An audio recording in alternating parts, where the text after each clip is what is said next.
दोष बीजक्षये कैवल्यम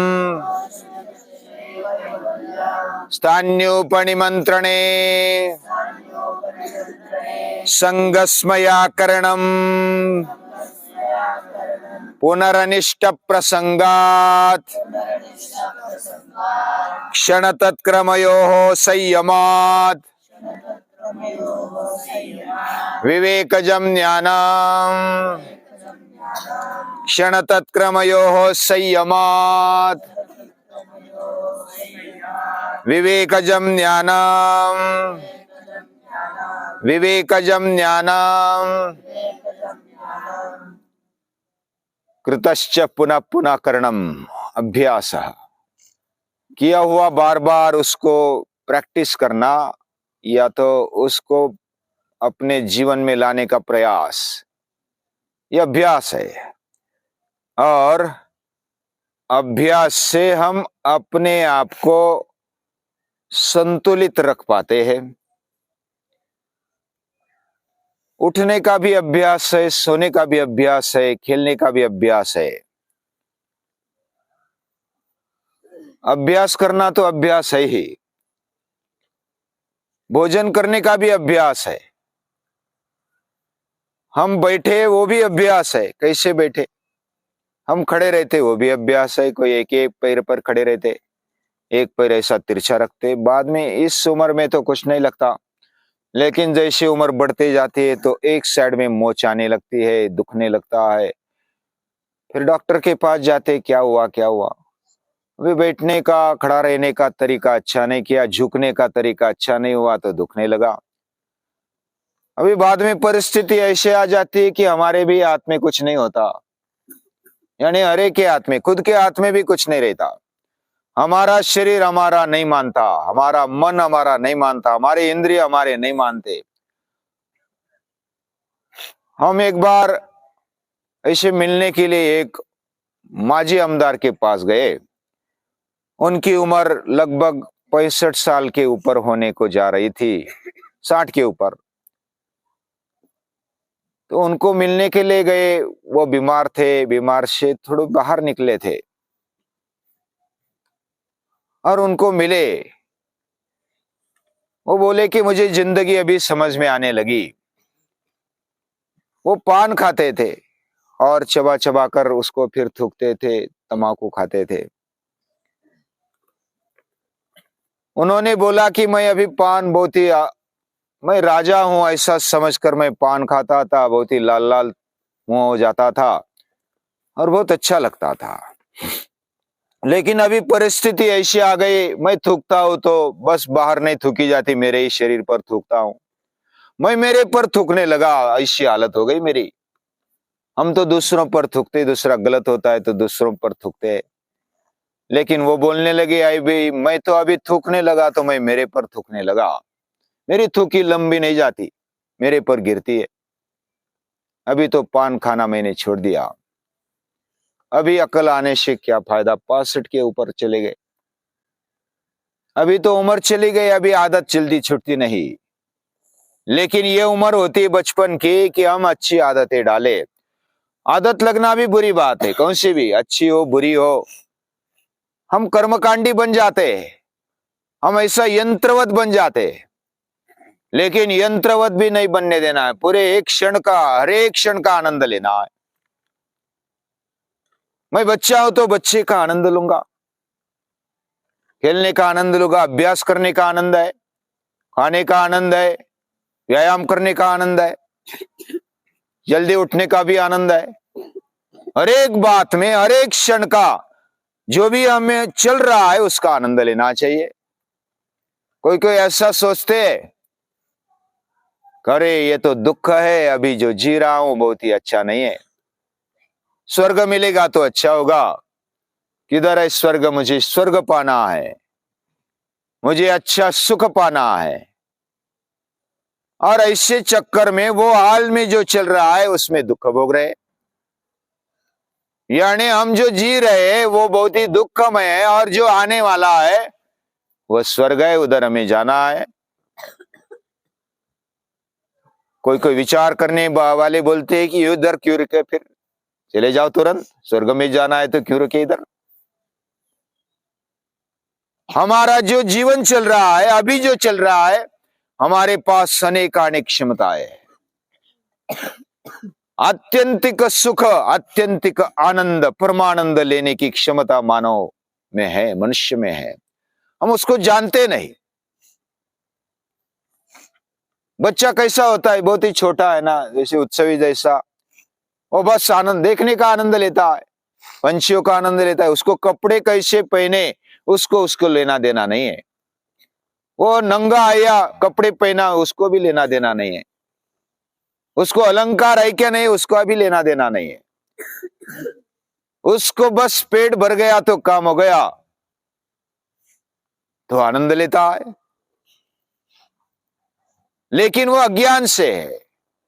जो ज्ञान पूर्वक आनंद लेता है, समझदारी से आनंद लेता है, उसका विवेक बढ़ जाता है। और ज्ञान क्या है, हमने कल परसों देखा, ज्ञान क्या क्या है। अमानित्वम, कभी अहंकार नहीं करना, मैं मेरा जीवन नहीं चला रहा हूं, ये पहला ज्ञान होना चाहिए। तो मान या तो अहंकार रखने की फिर आवश्यकता नहीं पड़ेगी, या तो हमें शर्म आएगी कि मैं अहंकार करता हूं। क्या मैं मेरी सांस चलाता हूं? क्या मैं मेरा हृदय चलाता हूं? क्या मैंने खाया हुआ पचाता हूं? ये विचार करने पर कोई मान नहीं रहेगा। मुझे मान मिला नहीं मिला वो भी चिंता नहीं करेगा। अदम्भित्वम, कोई दम्भ रखने की आवश्यकता नहीं, मैं मेरा प्रामाणिक जीवन जीता हूं। जो भी अंदर बाहर एक है, ऐसा जो जीवन जीता है उसको सही ज्ञान हो गया। जो दिखाने के लिए अलग और अंदर रहता है अलग, यानी मुख में राम बगल में छुरी, ऐसा रहने वाला दम्भी है।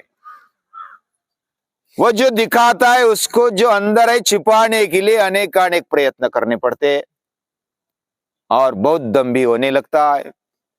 दंभ ये असुरी संपत्ति गुणों का राजा है। दंभो दंभो दर्पो अभिमानश्च क्रोध पारुष्यमेव च।